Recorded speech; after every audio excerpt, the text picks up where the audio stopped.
মানে আম্মু বোরকা পরে রান্না করতেছ? তুমি তাড়াতাড়ি রেডি হও, তোমার আপাই ফোন করছিল।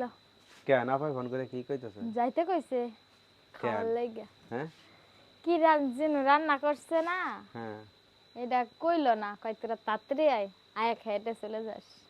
তাই হ্যাঁ কে হ্যাঁ গো বাড়ি মেহমান আইছে নি? হ্যাঁ হ্যাঁ বিয়া আর বিয়াই আইছে, এর লেগে আপ্যায়ন করতেছে, এর লেগে আমগো যাইতে কইছে। বিয়ে আর বিয়ে নাইছে? হ্যাঁ তো মানে এগুলিকে জোগাড় করছে? হ্যাঁ গরু মাংস রান্না করছে, মুরগি রান্না করছে, ও, এর লেগে আমগো যাইতে কইছে। তা তাড়াতাড়ি রেডি হও। আমগো রাইতে খাবার রান্না নাই? রাঁধছি, তাহলে ভাতে পানি দে থুয়। এটা পানি দিতে হবে, তুমি সকালে খাইও। তাহলে চলো, দেরি হইলে আবার রাত করে হয়ে গেছে, অনেক রাত। হ্যাঁ তাড়াতাড়ি। তুমি রেডি হইবা না? না আমি আর কি রেডি হবো? এমনি যাইবা? আমি কি মেয়ে মানুষ? মেয়ে মানুষ রেডি হয়, তাই পুরুষ না? মানুষ রেডি না হয়। যেমন আছে এমনই, বোনের বাড়ি যাবো, বাড়ির কাছে না। তাইলে আর কিছু সমস্যা নাই। হুম। তুমি খালি লুঙ্গিটা পাল্টাও, হ্যাঁ লুঙ্গিটা পাল্টাও। লুঙ্গিটা পাল্টান লাগবো? হ্যাঁ না পাল্টাইলে আমি কিন্তু যাবো না তোমার লাগে।